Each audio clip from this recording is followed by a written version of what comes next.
morning to all. I am Dr. Krishna, Academic Counselor in Sociology. ఈరోజు మనము BSOE 146 అనే book నుంచి marriage, family and kinship అనే book నుంచి యూనిట్ నెంబర్ 5 ఎలయన్స్ అనే లెసన్ గురించి తెలుసుకుందాము. ఈ ఎలయన్స్ అనేది ఎంతోమంది సామాజికవేత్తలు ఎన్నో రకాలుగా చెప్పిన లూయిస్ డూమెంట్ అనే అతను దీన్ని చాలా చక్కగా వర్ణించారు. ఎలయన్స్ అంటే అసలు అర్థం ఏంటంటే, అలయన్స్ అనేది పెద్ద లేదా చిన్న సమూహాల మధ్య వివాహాన్ని పునరావృతం చేయడాన్ని సూచిస్తూ ఉంటుంది. ఇందులో లూయిస్ డూమెన్స్ ఏం చెప్పారంటే, అలయన్స్ అనేది పెద్ద లేదా చిన్న సమూహాల మధ్య వివాహాన్ని పునరావృతం చేయడాన్ని సూచిస్తూ ఉంటుంది. ఈ లెసన్లో మనము ఈ యొక్క వివాహ నిషిద్ధాలు ఏ విధంగా ఉంటాయి ఈ పెద్ద చిన్న సమూహాలలో, లేకపోతే ఎక్సోగమి నియమాలు ఏ విధంగా ఉన్నాయి, లెవిస్టాఫ్స్ ఎలిమెంటరీ మరియు కాంప్లెక్స్ స్ట్రక్చర్ ఏ విధంగా ఉన్నది, లూయిస్ డుమాంట్ ద్రవిడ బంధుత్వాన్ని ఎలా వర్ణించారు, బంధుత్వ అధ్యయనం ఎలా ఉన్నది, అశ్లీల నిషేధం అంటే ఎవరిని పెళ్లి చేసుకోవచ్చు ఎవరిని చేసుకోకూడదు అనే పద్ధతి, తర్వాత స్త్రీలలో మార్పిడి చేసుకునే ఈ యొక్క సమూహాలు ఏ విధంగా ఉన్నాయి, బంధుత్వ వ్యవస్థ, ద్రవిడ వివాహ నియమాలు, ద్వైపాక్షిక, మాతృపక్ష మరియు పితృపక్ష క్లాసెస్ కజిన్ సమూహాల మధ్య వివాహాలు ఏ విధంగా ఉన్నాయి, సంబంధాలు ఏ విధంగా ఉన్నాయి అనేది మనం తెలుసుకుంటాము. ఇది యూనిట్ నెంబర్ 5 ఎలయన్స్ అన్నమాట. తర్వాత బంధుత్వం అనేది వివాహము, రక్తము మరియు సామాజిక సంబంధాల ద్వారా సంబంధాన్ని గుర్తించే ఒక వ్యవస్థగా మనం చెప్పుకుంటూ ఉంటాం. అందువల్ల బంధుత్వ సంబంధాలను 3 విధాల ద్వారా అధ్యయనం మనము చేయవచ్చు. ఎలా అంటే సాంస్కృతిక విధానము, అనుబంధము, రక్త సంబంధమైన, జీవ సంబంధమైన విధానం. ఈ 3 విధాల వలన మనం ఈ యొక్క అధ్యయన ప్రక్రియని ప్రారంభించవచ్చు అనేది ఈ యొక్క బంధుత్వ సముదాయంలో ఈ 3 పద్ధతుల ద్వారా అధ్యయనం చేయవచ్చు అన్నమాట. 1940 నుంచి 1960 వరకు బ్రిటిష్ సామాజిక మానవ శాస్త్రంలో అవరోహణ విధాన ఆధిపత్యము చెలాయించిందనేది మనం చెప్పుకోవాలి. ఇది బంధుత్వ మరియు భూభాగముల మధ్య మరియు కుటుంబము మరియు బంధువుల సమూహాల మధ్య సంబంధాన్ని వారి కేంద్రంగా కలిగి ఉన్న మునుపటి మానవ శాస్త్ర సిద్ధాంతాల నుంచి అభివృద్ధి చేయబడిందిగా మనం తెలుసుకోవాల్సిన విషయం. ఆ తర్వాత కార్పొరేట్ సమూహాల పనితీరు, తోబుట్టువుల సంఘీభావము మరియు అజ్ఞాత ఐక్యత. ఇది అజ్ఞాత ఐక్యత అంటే బంధువులు, పురుషులు, తండ్రి వైపు నుంచి అనేక మంది పరస్పర సహకారం అన్నమాట.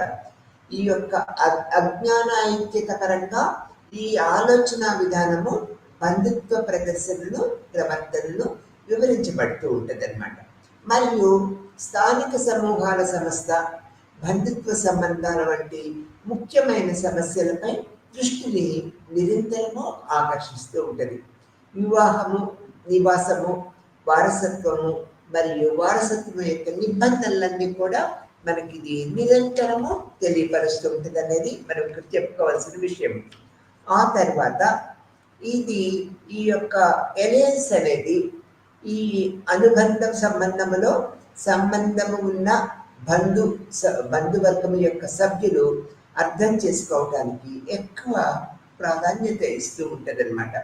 ఈ విధానము ప్రకారము బంధుత్వము అనేక భాగాలను కలిగి ఉంటుంది అనేది కూడా మనము గ్రహించవలసిన విషయం. ఈ యొక్క డుమాంట్ అనేక పరిశోధనలు ఈ ఎలయన్స్ మీద చేశారు.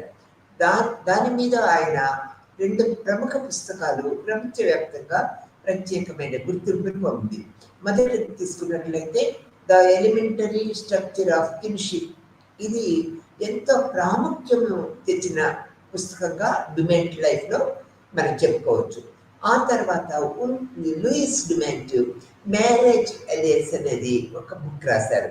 ఈ 2 కూడా ఎలయన్స్ యొక్క ప్రాథమిక పద్ధతులు, సంబంధాలు, నిర్వచనాలు సిద్ధాంతపరంగా ఎంతో అన్ని సిద్ధాంతాలకి ఈ యొక్క భిన్నంగా మానవ సమాజ శాస్త్రవేత్తలు, సామాజిక శాస్త్రవేత్తలు ఈ యొక్క లూయిస్ డిమెంట్ యొక్క బుక్స్కి ఎంతో ప్రాముఖ్యత ఇచ్చారనేది చెప్పుకోవచ్చు అనమాట. ఇతను రాసిన కూటమి విధానము గురించి ఎక్కువ మాట్లాడటము జరుగుతూ ఉంటుంది. బంధుత్వ అధ్యయనానికి మైత్రి విధానం యొక్క ప్రాథమిక లక్షణాలు కూడా మనం ఇక్కడ ఎలియన్స్లో ప్రముఖ పాత్ర వహిస్తాయి అనేది తెలుసుకోవాల్సిన విషయము. ఎలియన్స్ అనేది ఇది బంధుత్వం యొక్క ప్రాథమిక సూత్రము, అశ్లీల నిషిద్ధము అనగా సన్నిహిత వర్గానికి చెందిన బంధువులకు వెలుపల వివాహము చేసుకునే సారస్వతిక నిలయంగా మనము ఒక నియమంగా మనం చెప్పుకోవచ్చు అనమాట. ఆ తర్వాత గిరిజన సమాజాలలో ఇది ఎక్సోగామి పాలనలో వంశము లేదా వంశస్థాయిలో వ్యక్తీకరించబడింది. ఈ తర్వాత మూడో పాయింట్ మనం వచ్చినట్లయితే ఈ నియమం యొక్క వివిధ వంశాల మధ్య వివాహ సంబంధాలను ఏర్పరచటము మరియు సమాజాన్ని ఒకదానితో ఒకటి కలిసి ఉండేట్లుగా చేయటం అనేది కూడా ఈ బంధుత్వ వ్యవస్థ వల్ల ఏర్పడుతూ ఉంటుంది అనేది మనం చెప్పుకోవచ్చు. ఇక్కడ 4వ పాయింట్కి వచ్చేటప్పటికి చాలా ప్రాథమిక ఈ యొక్క రూపము సమస్త కూటమి. దీనిలో 2 వంశాలు, మళ్ళీ వంశాలు లేదా వారి మధ్య స్త్రీల మార్పిడి లేదా దీని నియంత్రణ మార్పిడి అని కూడా మనము అనుకోవచ్చు అనమాట అని కూడా పేర్కొన్నారు. మరియు వివాహ పాత్రల్లో 2 సమూహాల మధ్య మాత్రమే ఐక్యతగా ఉన్నందున దీనిని అసఖ్యకరంగా భావించాడు డుమెట్ మాట. ఈ యొక్క ప్రాథమికం అనేది మహిళలకు మార్పిడి చేసుకునే 2 బంధుత్వ సమూహాలుగా మనం చెప్పుకోవచ్చు. భిన్నమైన రూపము, అసమాన పాత్రలు, అందులో భార్యలను ఇచ్చే వంశాలు, భార్యలను తీసుకునే వంశాలు మరియు ఇతరులను వేరు చేయబడుతూ ఉంటాయనేది కూడా ఈ ప్రక్రియ పద్ధతిలో మనము గుర్తించవలసిన విషయం. తర్వాత మరియు వివాహాలు ఏర్పాటు చేయబడ్డాయని సిద్ధాంతపరంగా ఇవి వంశాలు ఒకదానికొకటి ఒకే రకమైన గొలుసుతో సంబంధం కలిగి ఉంటాయనేది కూడా మనం ఇక్కడ గ్రహించవలసిన విషయం. ఈ యొక్క లెవీ స్టాఫ్ శ్రావ్యమైన మార్పిడిని కూడా పిలుస్తూ ఉంటాం. ఇది దక్షిణ మరియు ఆగ్నేషియాలలో ఎత్తైన ప్రాంతాలలో మనకి ప్రక్రియ పద్ధతి మనకి కనిపిస్తూ ఉంటుంది అనేది మనం ఇక్కడ చెప్పుకోవాల్సిన విషయం. ఆ తర్వాత లూయిస్ మార్క్ చెప్పిన యొక్క నిషేధము వివాహ పరిణామ క్రమం గురించి ఇప్పుడు తెలుసుకుందాం. వావి నిషేధము ప్రతి సమాజంలో వ్యక్తుల మధ్య లైంగిక సంబంధాలపై నిషిద్ధము చేసే నియమాలను వావి నిషేధము అంటూ ఉంటాం అన్నమాట. ప్రపంచవ్యాప్తముగా తల్లి కొడుకు, తండ్రి కూతురు, సోదరుడు సోదరి మొదలైన దగ్గరి రక్త సంబంధీకుల మధ్య లైంగిక సంబంధము కానీ వివాహము కానీ జరిగితే దాని వావి అంటూ ఉంటాం. అంటే వావి నిషేధ ప్రక్రియలు అని చెప్తూ ఉంటాం. దాన్ని నిషేధించే నియమమే వావి నిషేధము అని మనం చెప్పుకోవాలి. వావి నిషేధం అన్నది సుమారుగా అన్ని సమాజాలలోనూ ఇది మనం చూస్తూ ఉంటాం అన్నమాట. అయితే కొన్ని సమాజాలలో సమాంతర మేన వరుస దాయాదులు, మనం దీన్ని ఇంగ్లీష్లో క్రాస్ కజిన్ మ్యారేజెస్ అంటూ ఉంటాం. వివాహాలు ఎక్కువ పరిమితులలో ఉన్నప్పటికీ కొన్ని చోట్ల అవాంఛమైనవిగా పరిగణించబడుతూ ఉంటాయి. మనము నిర్దిష్ట సమాజంలోని బంధుత్వ సంస్థను అధ్యయనం చేయడానికి ప్రయత్నించినప్పుడు ఉదాహరణకు మేనరికాలు, దీన్ని మనము ఆదిగణ వివాహాలు అని చెప్తూ ఉంటాము.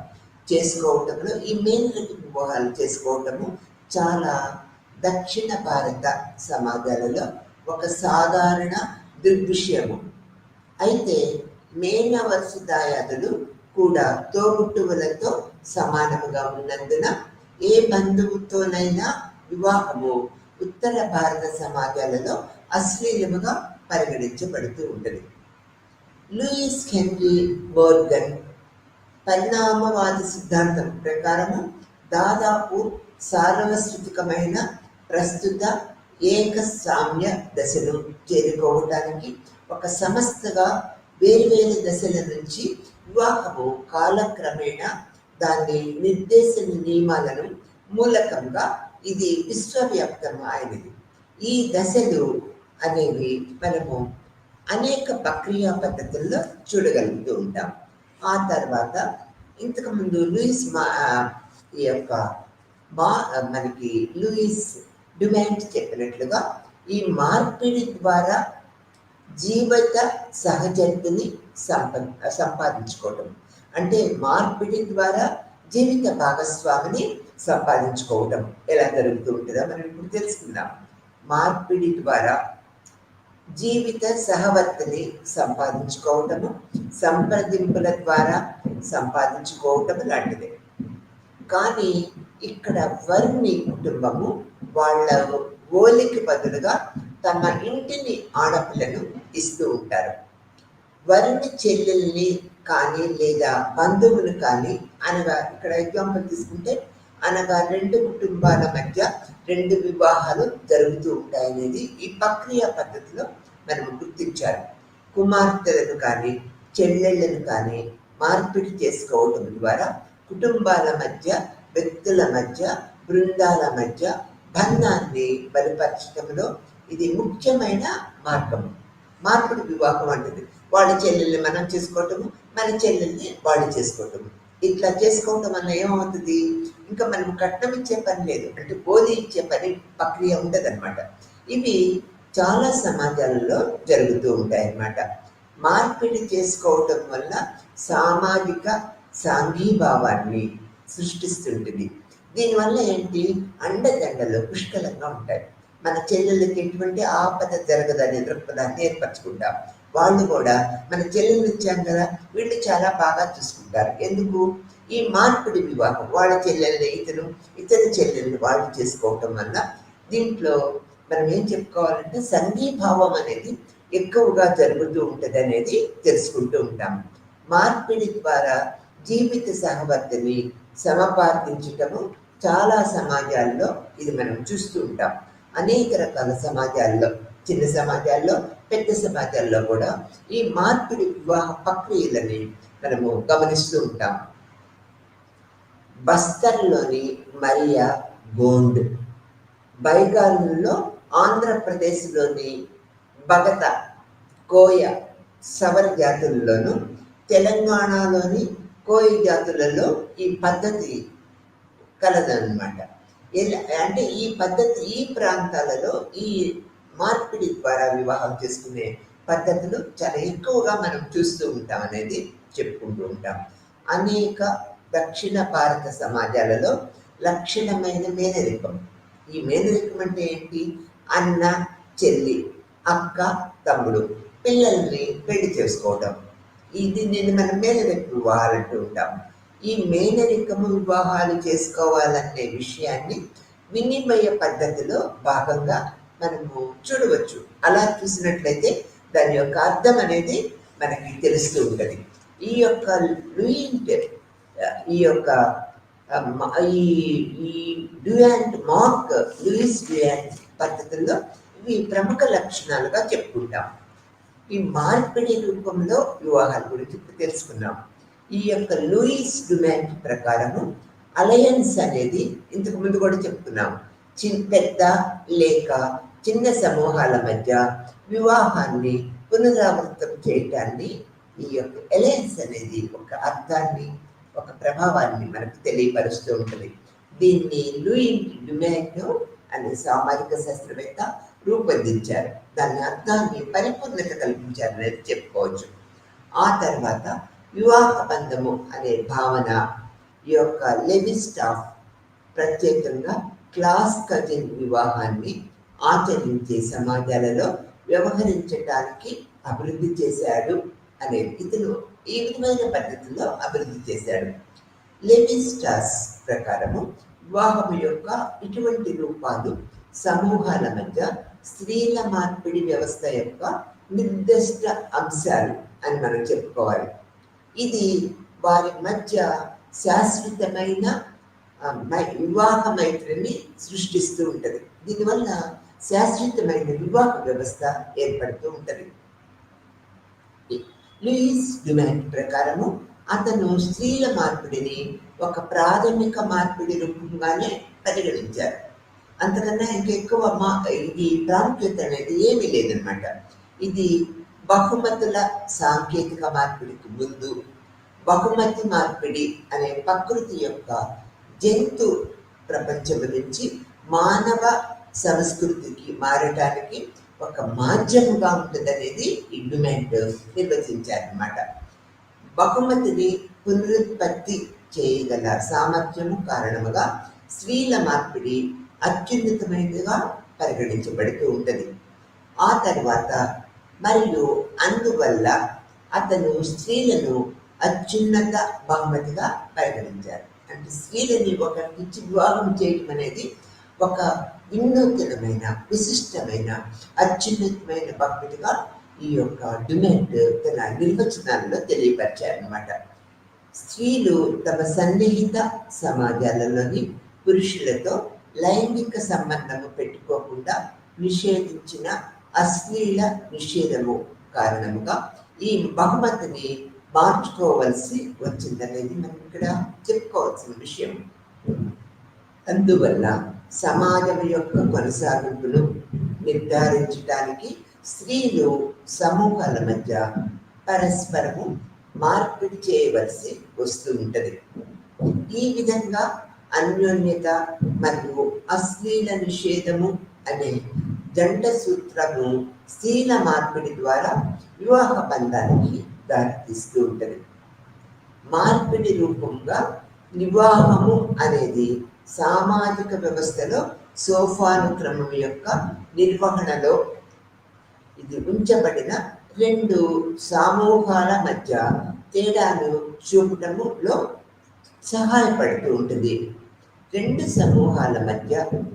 సమూహాల యొక్క స్థితి సంతతి వ్యవస్థపై ఇది నిరంతరము ఆధారపడి ఉంటుంది అన్నమాట. పితృస్వామ్య సమాజంలో భార్యను తీసుకునే వ్యక్తి యొక్క స్థితి భార్యను ఇచ్చే వ్యక్తి యొక్క స్థితి కంటే ఎక్కువగా ఉంటుంది. మరియు మాతృస్వామ్య సమాజంలో ఇది రివర్స్గా ఉంటుంది అన్నమాట. అంటే ఈ యొక్క సామాజిక వ్యవస్థలో మనం భార్యని ఇచ్చే వ్యక్తి యొక్క స్థాయి మన స్థాయి కన్నా ఎక్కువగా ఉండాలి అని కోరుకుంటాం. మన పిల్లలు చిన్నప్పుడు ఏం చేస్తూ ఉంటాము, మన అల్లుడు చాలా గొప్పగా ఉండాలనే దృక్పథాన్ని ఏర్పరచుకుంటాం. ఆ భావనే ఇది అని చెప్పుకోవచ్చు. తర్వాత ఇక్కడ వివాహ నియమాలు కొన్ని ఏర్పరచబడి ఉన్నాయి. అవి ఎలా ఉన్నాయో ఇప్పుడు తెలుసుకుందాం. వివాహ నియమాలు, వివాహం అనేది లైంగిక సంబంధము మరియు పునరుత్పత్తికి సంబంధించినది మాత్రమే కాకుండా వ్యక్తుల సమూహము, నెట్వర్క్ల మధ్య మైత్రిని బలోపేతం చేయడానికి ఒక మెకానిజంగా మనం వివాహాన్ని చెప్పుకోవచ్చు. మైత్రిని సృష్టించడం అనేది ఎవరిని వివాహం చేసుకోవాలో పేర్కొనే నిర్దిష్ట నియమాలను లేదా మార్గదర్శకాలతో పాలు పంచుకోవడం సాగుతూ ఉంటుంది అన్నమాట. ఇది ప్రాధాన్యత లేదా నిషేధము, సంధి నిషేధము మరియు ఎక్సోగమి అనే కూటమి ఏర్పాటుకు నియంత్రించే ప్రధాన యొక్క నియమంగా మనం చెప్పుకోవాలన్నమాట.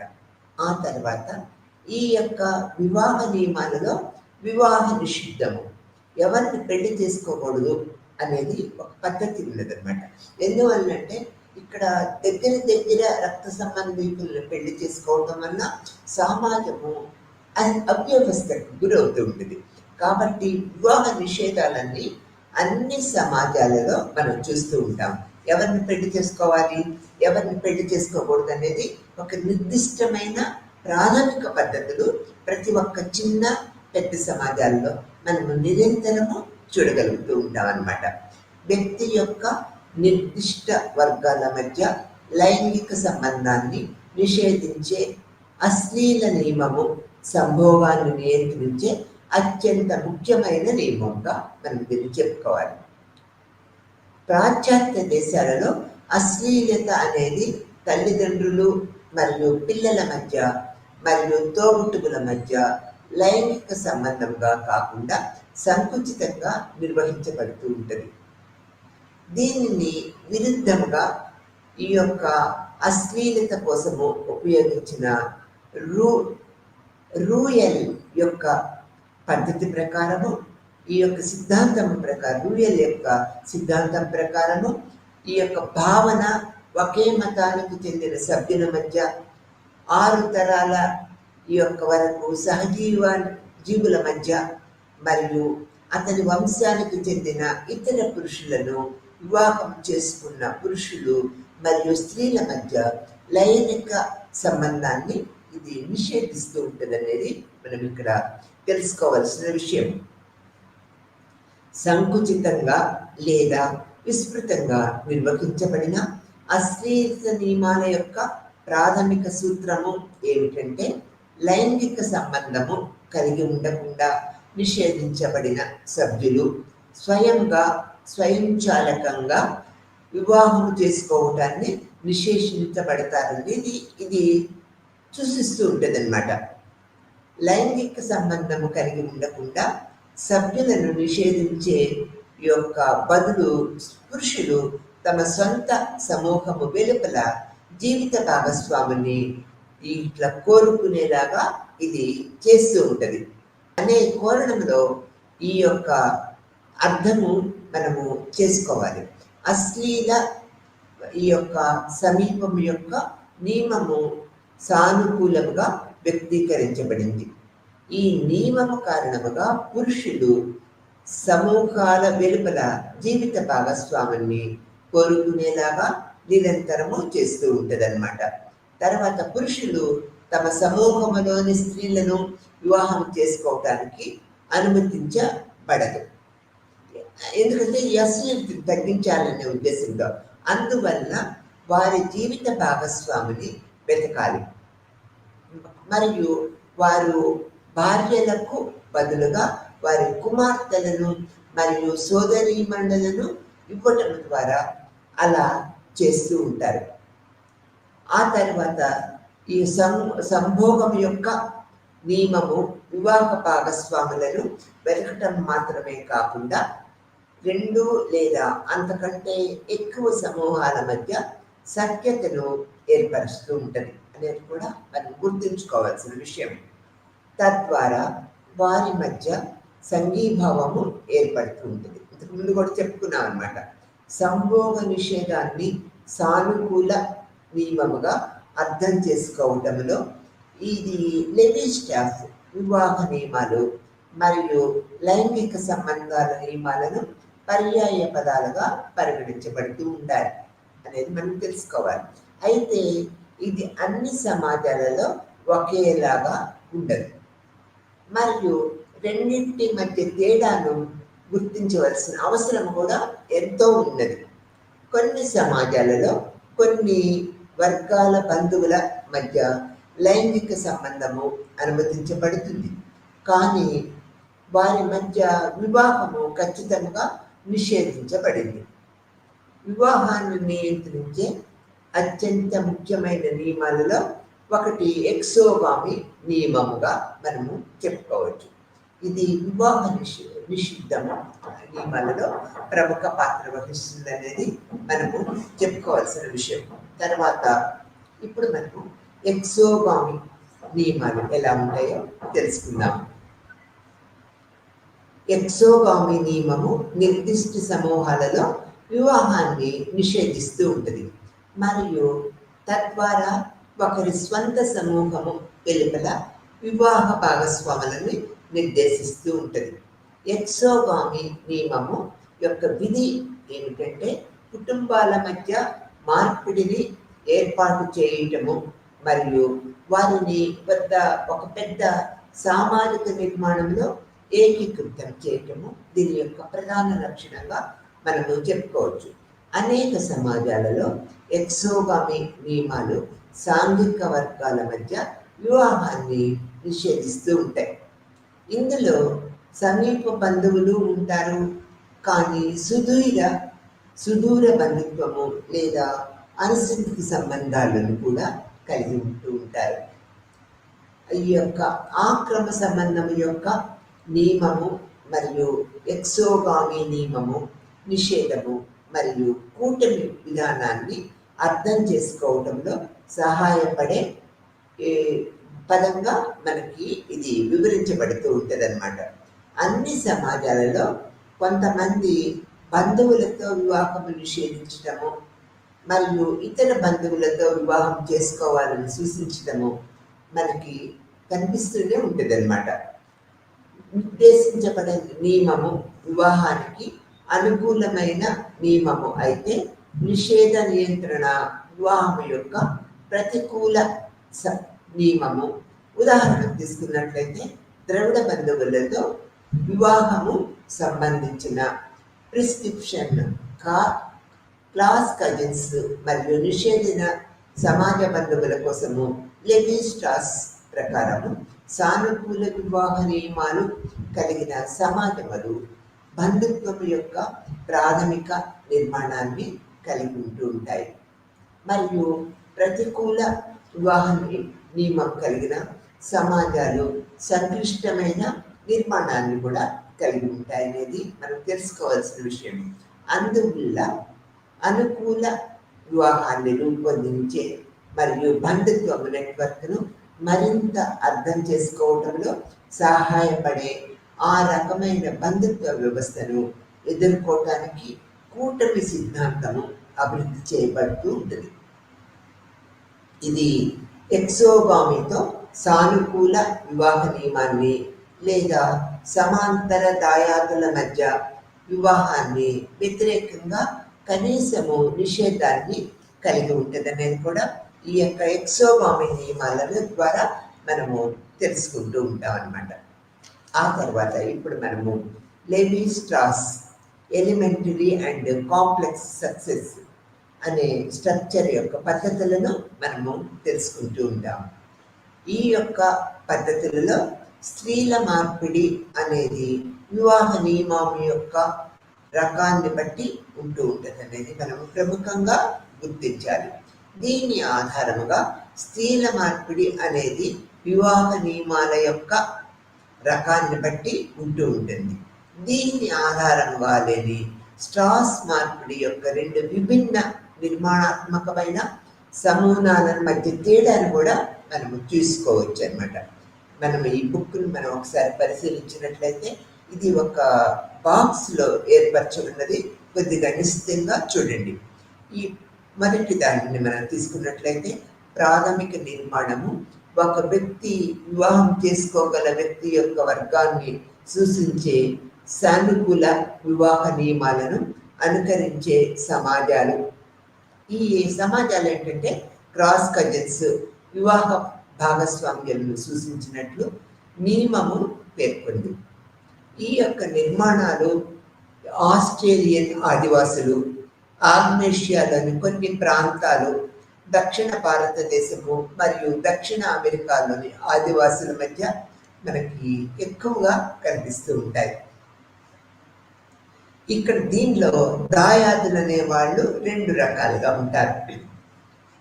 సమాంతర దాయాదులు స్వలింగానికి చెందిన తోబుట్టువుల పిల్లలు. ఉదాహరణ తీసుకున్నట్లయితే తల్లి సోదరి కుమార్తె కొడుకు మరియు తండ్రి సోదరుడు కుమార్తె కొడుకు. దీన్ని ఉదాహరణగా తీసుకోవాలి. క్రాస్ కజిన్స్ వ్యతిరేకంగా లింగానికి చెందిన అతని తోబుట్టువుల పిల్లలు. ఉదాహరణ తీసుకున్నట్లయితే తల్లి సోదరుడి కుమార్తె లేకపోతే కొడుకు, లేదా తండ్రి సోదరుని కుమార్తె లేక కొడుకు అనేది మనము ఈ ప్రక్రియ పద్ధతుల్లో ఎలిమెంటరీ అండ్ కాంప్లెక్స్ స్ట్రక్చర్లో తెలుసుకోవాల్సిన విషయం. ఇందులో మనం రెండో పాయింట్లోకి వచ్చినట్లయితే కాంప్లెక్స్ స్ట్రక్చరు ప్రతికూల వివాహ నియమం యొక్క అభ్యాసము. అంటే ఒక నిర్దిష్ట వర్గానికి చెందిన వ్యక్తిని వివాహం చేసుకోకుండా నిషేధించబడుతూ ఉంటుంది. ప్రతికూల నియమము ఒకటి, సమాంతర బంధువులు, తోబుట్టువులు మరియు తల్లిదండ్రులను వివాహం చేసుకోవటానికి అనుమతించదు. ఇది ఐరోపా, ఆఫ్రికా మరియు ఎస్కిమోలలో చూస్తూ ఉంటామన్నమాట. కనుగొనబడింది అనేక పరిశోధనలో. అతని చర్చిలోని లెవి స్ట్రాస్ ప్రాథమిక నిర్మాణంపై ఎక్కువ దృష్టి పెడతాడు మరియు వివాహ నియమాలను సమాజాన్ని ఒకదానితో ఒకటి బంధించే సంస్థగా పరిగణిస్తూ ఉంటాం. ఇది ఎలా జరుగుతుందో ప్రదర్శించడానికి అతను 2 రకాల ప్రాథమిక నిర్మాణాల మధ్య తేడాలను గుర్తిస్తూ ఉంటారు. సాధారణీకరించిన మరియు పరిమితం చేయబడిన మార్పిడిగా మనము చెప్పుకోవచ్చు. ఈ యొక్క సాధారణ మార్పిడి అనేది కూడా మనకి ఒక పిక్చర్లో ఈ లెసన్లో చూపిస్తూ ఉంటారు. సాధారణీకరించిన మార్పిడి అనేది వివాహిత కుటుంబం కంటే పెద్ద సమూహము మధ్య ప్రాధాన్యత వివాహాన్ని కలిగి ఉంటుంది. ఇందులో 3 లేదా అంతకంటే ఎక్కువ సమూహాలు ఒకే దశలో స్త్రీలను మార్పిడి చేసుకుంటూ ఉంటారు. మేము ఇక్కడ సమూహాలను A, B మరియు Cగా సూచిస్తే మార్పిడి యొక్క ఈ యొక్క దశ ఏమిటంటే సమూహము ఏ స్త్రీని బికి, సమూహము బి నుండి సి మరియు సమూహము స్త్రీని ఏకి ఇస్తూ ఉంటుంది అన్నమాట. తద్వారా ఒక వృత్తము ఏర్పడుతూ ఉంటుంది. అక్కడ మార్పిడి ఆలస్యము మరియు పరోక్షముగా జరుగుతూ ఉంటుంది అనేది ఈ చిత్రం ద్వారా మనం చూసుకోవచ్చు. ఈ పిక్చర్ ఉంది లెసన్లో. ABC అనేది సాధారణ మార్పిడి అనే చిత్రాన్ని మనం చూడవచ్చు. ఆ తర్వాత సాధారణ మార్పిడిని అసమాన లేదా అసమానంగా కూడా సూచిస్తూ ఉంటుంది. ఎందుకంటే భార్యను తీసుకునేవారు మరియు భార్యకు ఇచ్చేవారి మధ్య సమానత్వ సంబంధము అనేది మనకి గోచరించదన్నమాట. ఇది ప్రముఖంగా ఈ పద్ధతిలో మనం గ్రహించవలసిన విషయం. ఈ యొక్క ఈ విషయాలలో పరిమితం చేయబడిన మార్పిడి, ఈ రకమైన మార్పిడిలో కుటుంబము కాకుండా 2 బంధు సమూహాలు ఒకరికి ఒకరు వివాహ ఈ యొక్క భాగస్వాములను సరఫరా చేస్తూ ఉంటాయి. ఒక సమాజంలోని పురుషులు ఇతర సమాజంలోని స్త్రీలను వివాహము చేసుకుంటారు మరియు దీనికి విరుద్ధంగా ఇటువంటి వ్యవస్థ ప్రపంచంలోని అన్ని ప్రాంతాలలో కూడా ఉంది. అయితే ఆస్ట్రేలియాలోని ఆదిమవాసుల్లో ఇది బాగా ప్రాచుర్యము పొందిందని చెప్పుకోవాలి. ఇది కూడా పిక్చర్ ద్వారా మనకు తెలియపరుస్తూ ఉంటుంది. ఇక్కడ మనము A, B, C మరియు D అక్షరాలతో సమాజాన్ని సూచించే వివాహ నియమం క్రింద ఈ యొక్క రేఖా చిత్రాన్ని ద్వారా వర్ణించబడుతూ ఉంటుంది. ఒకసారి ఈ రేఖా చిత్రాన్ని కూడా పరిశీలించండి. ఈ రేఖా చిత్రములో డబుల్ లైన్లు వివాహ భాగస్వాములు A and B, C and D ఒకదానికొకటి సరఫరా చేసే విభాగాలు జతలను మనకు సూచిస్తూ ఉంటాయి. పిల్లలు తల్లిదండ్రులలో ఎవరి విభాగానికి చెందినవాడు కానందున 4 విభాగాలుగా ఒకదానితో ఒకటి అనుసంధించబడుతూ ఉంటూ ఉంటాయి. ఉదాహరణకు తీసుకున్నట్లయితే ఏ విభాగంలోని పురుషుడు స్త్రీని వివాహం చేసుకుంటే సెక్షన్ బి నుంచి వారి పిల్లలు సెక్షన్ సికి చెందుతూ ఉంటారు. సెక్షన్ ఏలోని ఒక మహిళ సెక్షన్ సి నుండి ఒక వివాహం చేసుకుంటే వారి పిల్లలు సెక్షన్ బికి చెందుతూ ఉంటారు. అదేవిధంగా సి అండ్ డి వివాహం చేసుకుంటూ ఉంటారు మరియు వారి పిల్లలు నిర్దిష్ట తండ్రిని బట్టి ఏ లేదా బికి చెందిన వారుగా పరిగణిస్తూ ఉంటారు. తల్లి సాధారణంగా ఏ లేదా బి ఎల్లప్పుడూ సి లేదా డితో నేరుగా వివాహం చేసుకోరు. రెడ్ క్లిఫ్ బ్రౌన్ ప్రకారము ఈ విభాగాలు స్థానిక సమూహాలను సూచించబడవు, కానీ కేవలము స్థితి సమూహాలుగా ఉంటూ ఉంటాయి. దీని సభ్యులు కొన్ని ఇతర సమాజాలలోని సభ్యులను తప్పనిసరిగా వివాహం చేసుకోవాలి. ఇక్కడ అన్యోన్యత ప్రత్యక్షంగా మరియు తక్షణమే స్త్రీలను మార్పిడి చేసుకునే రెండు సమూహాల మధ్య పరస్పర సంబంధము ఉన్నందువలన దీనిని సిమెట్రిక్, డైరెక్ట్ లేదా హార్మోనిక్ ఎక్స్చేంజ్ అని కూడా మనము ఈ లెసన్లో పిలుస్తూ ఉంటాము. ఈ యొక్క రేఖా చిత్రంలో ఈ ప్రక్రియ పద్ధతులన్నీ కూడా ఉన్నాయి, పరిశీలించవలసిందిగా కోరుతున్నాను. ఆ తర్వాత ఇక్కడ లూయిస్ డుమాంట్ ద్రావిడ బంధుత్వాన్ని ఎలా విపులీకరించారు, ఎవరా చెప్పారో మనం ఒకసారి చూద్దాం.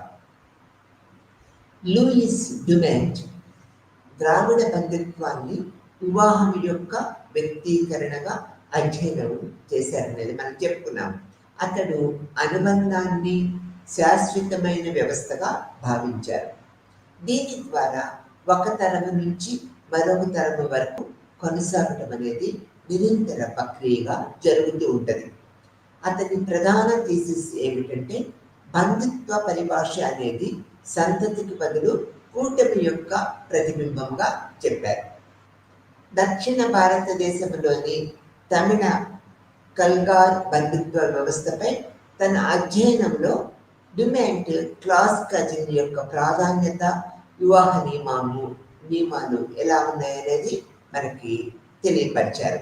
అనగా ఒక పురుషుడు నిజమైన క్రాస్ కజినా లేదా స్త్రీని వివాహం చేసుకోవాలని సూచించే సృష్టమైన నియమము ఉన్నదనేది ఆయన పేర్కొన్నారు. బంధుత్వ పదజాలము ద్వారా అతని నిజమైన క్లాస్ కజిన్ వలె అదే వర్గములో ఉంచబడింది. ఈ విధముగా ద్రావిడ బంధుత్వ పరిభాష సృష్టముగా క్రాస్ కజిన్ వివాహ నిబంధనలతో ముడిపడి ఉన్నదనేది డుమాంట్ తెలియపరిచారు.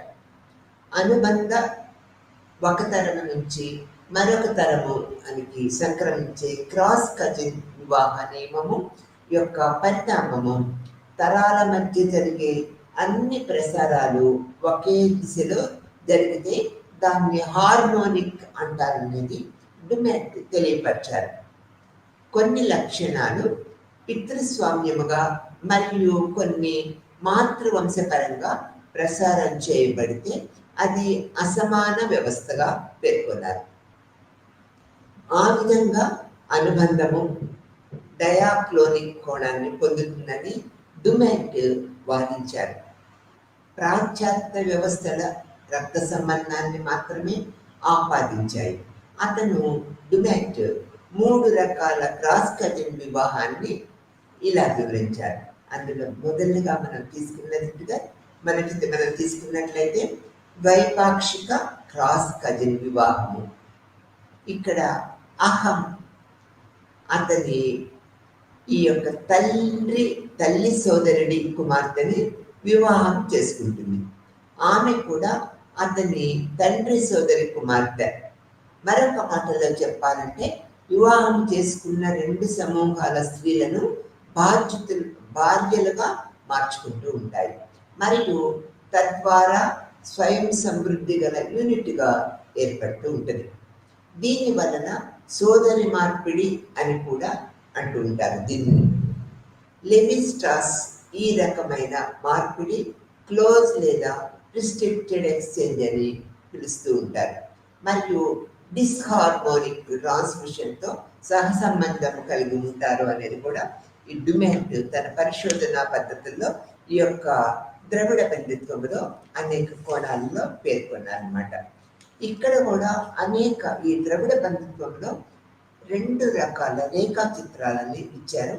ఇది నిశ్చితంగా పరిశీలించినట్లయితే దీని యొక్క భావన మీకు తప్పనిసరిగా అర్థమవుతూ ఉంటుంది. ఈ యొక్క చిత్రాలను నిశ్చితంగా పరిశీలించవలసిందిగా కోరుతూ ఉన్నాను.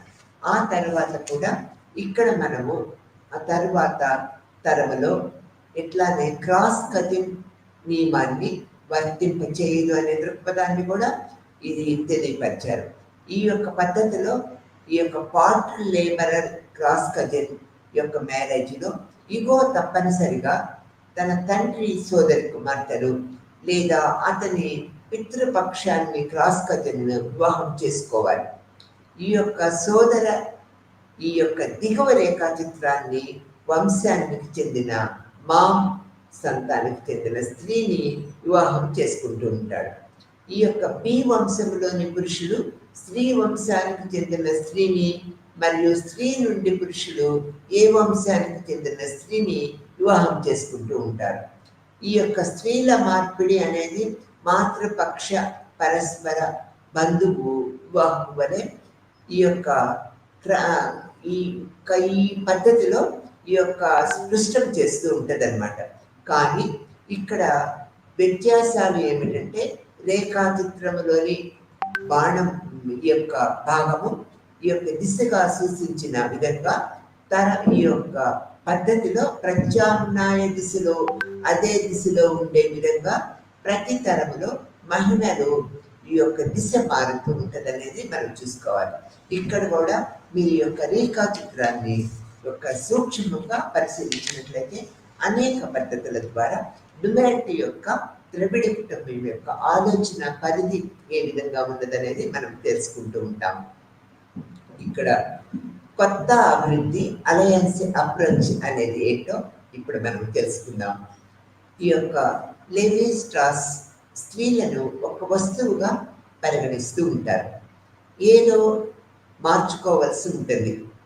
అతను వివాహాన్ని పురుషుల కోణము నుంచి ప్రత్యేకముగా చూడటం ద్వారా దీన్ని ప్రయోగించారనేది మనం చెప్పుకోవచ్చు. మరియు నివాసము మరియు బంధుత్వ వ్యవస్థ యొక్క ఇతర అంశాలకు ఇతను అనేక కోణాల్లో పరిశోధన ప్రక్రియలు చేశారు. రెండో పాయింట్కి వచ్చినట్లయితే ఈ యొక్క రోడ్ని నిధం ఎలా చేశారు అంటే ఈ రెండో పాయింట్లో రోడ్ని ఎలా చెప్తున్నారు అన్నట్లయితే అతను వివాహ మార్పిడిని అర్థం చేసుకోవటంలో పర్యాయ పదముగా అశ్లీల నిషేధము మరియు బహిర్భూమి వివాహాన్ని అని ఉపయోగించారు. ఇది వృత్తాకార పద్ధతిలో ఉంటూ ఉంటుంది అనేది చెప్పారు. ఇక్కడ రోష్ని స్నిధం తన సామాజిక పరిశోధనలో ఈ విధంగా చెప్పాడు. మూడో పాయింట్లోకి వచ్చినట్లయితే రెండు అంశాలలో వివాహం గురించి అతని వాదన మార్పిడి వ్యవస్థ ప్రశ్నించబడింది. ఎలా అన్నట్లయితే అవగాహన, ఇది స్త్రీలు మరియు ఈ యొక్క స్త్రీల మధ్య సారూప్యతను పరిచయం చేస్తూ ఉంటుంది. దీని ద్వారా మహిళలు విశ్వవ్యాప్తంగా అత్యంత విలువైన వస్తువులుగా పరిగణించబడుతూ ఉంటారు. ఈ యొక్క మహిళల ఏజెన్సీ పట్ల నిర్లక్ష్యము ఉంది. ఈ యొక్క మరియు మార్పిడి గురించి చర్చించేటప్పుడు మహిళల భావాన్ని పరిగణలోకి ఇందులో మనం తీసుకోవాలన్నమాట. ఇది ఒక కొత్త ప్రక్రియ పద్ధతిగా మనం చెప్పుకోవాలి. నాలుగో పాయింట్లోకి వచ్చేటప్పుడైతే ఈ యొక్క నిధం ఎలా చెప్పారు అన్నట్లయితే ఒకరితే ఒకరు సంబంధానికి పరిమితమై మార్పిడి భావనపై ఏర్పడుతూ ఉంటుంది. వాస్తవానికి మార్పిడి అనేక సమూహాల మధ్య విస్తృతంగా మరియు ఈ యొక్క నియుక్తముగా జరుగుతూ ఉంటుంది అనేది కూడా ఇక్కడ మనం గ్రహించాలి. ఇంకొక పాయింట్కి వచ్చేటట్లయితే లెవి స్ట్రాస్ ప్రకారము నిషేధము, బహిర్భూమి మరియు సానుకూల వివాహము మధ్య ప్రక్రియ రిలేషన్షిప్ ఉన్నది, సంబంధం ఉన్నది అని చెప్పారు. అతను భాగాలు ఈ యొక్క మరియు మొత్తము మధ్య సంబంధాన్ని వివరించడానికి ఈ యొక్క ఫంక్షనలిస్టిక్ దృక్పథాన్ని ఉపయోగిస్తూ ఉన్నారు. ఈ యొక్క సామాజిక వాస్తవికతను అర్థం చేసుకోవడానికి ఇది ఒక మార్గంగా మనం చెప్పుకోవచ్చు. మరియు ఎల్లప్పుడూ నిజం కావాల్సిన అవసరం కూడా ఇందులో లేదు అనేది కూడా మనం గుర్తించాలి. ఈ యొక్క రోడ్ని నిజం యొక్క అభిప్రాయాలు ఈ విధంగా ఉన్నాయనేది మనం తెలుసుకున్నాం. ఆ తర్వాత పైన పేర్కొన్న పరిమితుల కారణంగా ఈ యొక్క లెవి స్ట్రాస్ యొక్క కూటమి సిద్ధాంతము రోడ్ని నిధం చే మార్పులు మరియు పరిణామాలకు గురైంది. కూటమి యొక్క అవగాహన నిధం ఈ కింద విధంగా మనకి అనేక విధాలుగా సూచించారు. ఈ 4 ప్రక్రియలలో సూచించారు. యొక్క ప్రిస్క్రిప్షన్ మరియు ప్రిఫరెన్షియల్ వివాహ నియమాల మధ్య స్పష్టమైన వ్యత్యాసం ఉన్నదనేది చెప్పారు. లెవి స్ట్రాస్ ప్రిస్క్రిప్షన్ మరియు ప్రాధాన్యత వివాహ నియమాల ప్రకారము ఎక్కువ లేదా తక్కువ లేదా ఒకే విధంగా ఉంటాయని చెప్పారు. ఈ యొక్క లెవి స్ట్రాస్ కూటమి సిద్ధాంతము ప్రిస్క్రిప్షన్తో మాత్రమే వ్యవహరిస్తుందని నిధం లెవి స్ట్రాస్ని వివరించారు. యొక్క ప్రిస్క్రిప్షన్ అనేది కేవలము వివాహ నియమము వలె కాకుండా వ్యవస్థ యొక్క లక్షణముగా నిర్వహించబడింది. ఇది కొంతమంది బంధువులను సూచించే మరియు ఇతరులను నిషేధించే నియమాలు కలిగి ఉంటుంది. ఇది సూచించిన సంబంధాలను ప్రాధాన్యత ఇవ్వచ్చు, ఇవ్వకపోవచ్చు అనే అభిప్రాయాన్ని వ్యక్తపరిచారు. రెండో పాయింట్లోకి వచ్చినట్లయితే ప్రధాన అభివృద్ధి మరియు ఇక్కడ బహుశా కూటమి యొక్క భావన యొక్క శుద్ధీకరణ మరియు మరింత అనుభావిక భావన కోసము మరింత నిర్మాణాత్మక అవగాహనతో దాని ప్రత్యామ్నాయము నిధం అనుభావికంలో పొత్తుపై దృష్టి పెట్టడానికి ప్రయత్నించారు అనేది మనము ఇక్కడ గుర్తించవలసిన విషయం. స్థాయి అంటే ఒక చిన్న సమూహాలలో అనే పద్ధతిని ఆయన కేంద్రీకరించారు. 4వ పాయింట్లోకి వచ్చినట్లయితే నిధం కోసము భార్య ఇచ్చేవారు మరియు భార్యను తీసుకునే వారి మధ్య ముఖ్యమైన వ్యతిరేకత తప్పనిసరిగా సమూహ చర్య కాదు అనేది పేర్కొన్నారు. ఎందుకంటే ఇది చిన్న సమూహాలలో జరుగుతూ ఉంటుంది మరియు ఎల్లప్పుడూ వంశము వంటి పెద్ద సమూహాలలో ఉండదు అనేది తన అభిప్రాయపడ్డారు. ఈ విధంగా నిధం ప్రకారము వివాహము ప్రకృతిలో ప్రతీక. ఇది లైంగిక సంబంధాలతో మరియు నిషేధము మరియు ప్రిస్క్రిప్షన్ మాత్రమే కాకుండా కుల స్వచ్ఛత, కుల నియామకము మరియు రాజకీయ ప్రాముఖ్యతతో కూడుకొని వ్యవహరిస్తూ ఉంటుంది అనేది ఆ యొక్క సామాజిక పద్ధతుల్లో మనము చూడగలుగుతూ ఉంటాం. మీరు ఈ యూనిట్లో చదివిన దక్షిణ భారతదేశంలోని నాయర్ల సూచనలతో అతను ఆ యొక్క నాయర్ల యొక్క కుటుంబాలు సమాజాలను పరిశోధించి ఆ విధమైన పద్ధతులు మనకు తెలియపరిచారనేది మనం ఇక్కడ చెప్పుకుంటూ ఉంటాం అన్నమాట. ఈ విధమైన పద్ధతుల్లో అనేక రకాల నిధం, అనేక రకాల పరిశోధన ప్రక్రియ సిద్ధాంతాలను మనకు అనేక విధాల చెప్పారు. ఇక్కడ హైపర్గామస్ వివాహము అంటే ఇక్కడ ఏంటి, కులాన్ని వివాహం చేసుకోవటం అంటే ఒక కుల పద్ధతుల్ని అనుసరించి వివాహం చేసుకోవటం కారణం. ఈ యొక్క హైపర్గామస్ వివాహం కారణంగా ఒక పిల్లవాడు ఉన్నత కులము మరియు ఉన్నత రాజకీయ శక్తి కలిగిన వ్యక్తిని ఎలా పొందారో కూడా అతను హైలైట్గా చేశారు. సభ్యత్వాన్ని పొందటంగా ఈ గుర్తింపు అనేది ఈ యొక్క పద్ధతి ద్వారా వస్తుందనే దృక్పథాన్ని వెలుగుచ్చారనేది మనం ఇక్కడ చెప్పుకోవచ్చు. నిధం, డిమాండ్ అనేక ప్రక్రియ పద్ధతులను ఈ ఎలయన్స్ విధానికి మనకి అనేక రకాలుగా వెలుగుచ్చారు. ఏది వెలుగుచ్చినా ఈ యొక్క సామాజిక పద్ధతులన్నీ కూడా ఆ సామాజిక వ్యవస్థ సిద్ధాంతము ఈ యొక్క వ్యవస్థ మీద, సమస్త స్ట్రక్చర్ మీద ఆధారపడి ఉంటుంది అనేది వీరు అభిప్రాయపడ్డారు. ఈ క్రాస్ కజిన్స్, భార్యలను మార్పిడి చేసుకున్నాం, స్త్రీలను మార్పిడి చేసుకునే పద్ధతులు అన్నీ కూడా మనము దక్షిణ ద్రవిడ కుటుంబాలలో దక్షిణ భారతదేశంలో ఎక్కువగా మనం చూస్తూ ఉంటామనే అభిప్రాయాన్ని వ్యక్తపరిచారు. ఇక్కడ మనము బంధుత్వ అధ్యయనంలో మైత్రి విధానాన్ని మనము అనేక రూపాల్లో తెలుసుకోవచ్చు అని చెప్పారు.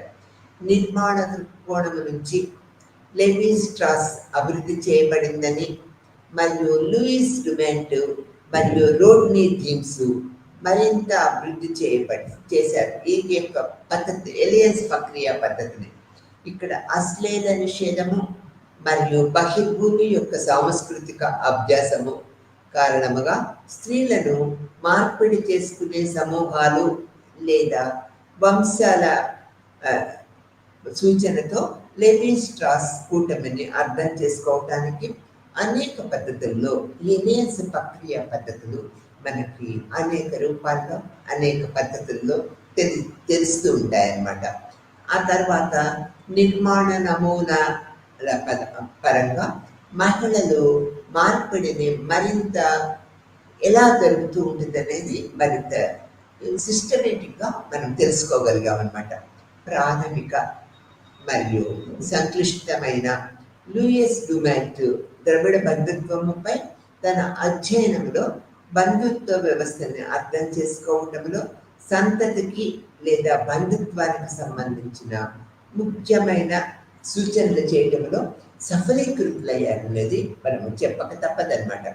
ద్రవిడ వివాహ నియమాలు క్రాస్ క్రజిన్ వివాహాలపై ఆధారపడి ఉంటాయనేది కూడా ఈ ఎలియన్స్ ప్రక్రియ పద్ధతిలో మనము గుర్తుపెట్టుకోవాల్సిన విషయం. అంటే అహం కోసము సూచించిన వివాహ భాగస్వామి అతని ఈ యొక్క క్రాస్ కజిన్ రక్తాన్ని బట్టి డుమాంట్ 3 రకాలుగా క్రాస్ కజిన్ మ్యారేజ్ని వర్గీకరించారని కూడా మనం తెలుసుకున్నాం. దీంట్లో ఈ యొక్క మొదటి లక్షణము ద్వైపాక్షిక పద్ధతి, రెండవ లక్షణము మాతృపక్ష పద్ధతి, మూడో లక్షణము పితృస్వామ్య క్రాస్ కజిన్ వివాహముగా మనం చెప్పుకోవచ్చు. నిథమ్ అండ్ లూయిస్ డుమాంట్ ఆదేశిక మరియు ప్రాధాన్యత గల వివాహ నియమాల మధ్య తేడాలను చూపటంలో పరిపూర్ణులు అంటే పరిపక్వత సాధించారనేది మనం చెప్పుకోవచ్చు. ఆ తర్వాత ఈ లెసన్ ద్వారా మనము ఈ ఎలియన్స్ అనే లెసన్ ద్వారా లూయిస్ డుమాంట్ యొక్క అభిప్రాయాన్ని మనము తప్పనిసరిగా ఆమోదించవలసిన విషయం. ఇతను అలయన్స్ అనేది పెద్ద లేదా చిన్న సమూహాల మధ్య వివాహాన్ని పునరావృతము చేయటమని చెప్పారు. ఇక్కడ పెద్ద లేదా చిన్న సమూహాల మధ్య వివాహాన్ని రిపీట్గా అంటే సర్క్యులర్గా చేయటానికి ఒక పద్ధతిగా ఈయన వివరించారు. ఈ యొక్క లూయిస్ డుమాంట్ యొక్క సిద్ధాంత సారాంశమే ఈ ఎలియన్స్కి ఒక మూల కారణంగా మనం చెప్పుకోవచ్చు. ఇక్కడ వివాహ నిషిద్ధము అంటే వివాహంలో ఎవరిని చేసుకోకూడదు అనే అనేక రకాల పద్ధతులని ఈ లూయిస్ డుమాంట్ మనకు తెలియపరిచారు. అంటే అనేక సమూహాలను పరిశీలించి ఆయన ఎవరిని వివాహం చేసుకుంటే సత్సాంప్రదాయంగా నియమబద్ధంగా ఉంటుంది, ఎవరిని చేసుకుంటే సామాజిక విఘాతము కలుగుతుంది అనేది తెలియపరిచారు. అందుకని వివాహ నిషిద్ధ ప్రక్రియలు ఏ సమాజంలో ఎలా ఉన్నాయనేది అనేక రూపాలలో మనకు తెలియపరిచారు అనేది మనం చెప్పుకోవచ్చు. దానికి మనం ఇక్కడ ఏం చెప్పుకున్నాము, ఎక్కువగా వావి నిషేధము అని చెప్పుకున్నాము. అంటే ఎవరిని వివాహం చేసుకోకూడదు అని చెప్పుకున్నామంటే ఈ యొక్క వావి నిషేధము ప్రతి సమాజంలో వ్యక్తుల మధ్య ఎవరిని వివాహం చేసుకోకూడదు అనేది మనకి తెలియపరుస్తూ ఉంటుంది. ఎవరిని వివాహం చేసుకోవాలి, ఏది సాంప్రదాయ పద్ధతి, ఏది సమాజం హర్షిస్తుంది అనేది మనం తెలుసుకుంటూ ఉంటాం. ఎవరిని వివాహం చేసుకోకూడదు అనేది కూడా పద్ధతులు అనేక రూపాల్లో ఈ యొక్క లూయిస్ డుమాంట్ వివరించారు. ఈ యొక్క వావి నిషేధము అంటే ఏమీ లేదు, ఎవరిని వివాహం చేసుకోకూడదు. ఒక సమూహ సభ్యులు ఏ సమాజంలో ఉన్న ఎవరిని వివాహం చేసుకోకూడదు అనేది ఈ ఎలియన్స్లో ప్రముఖ పాత్ర వహిస్తుంది.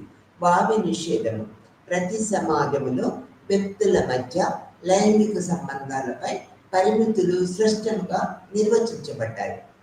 అవి ఏంటో తెలుసుకుందాం.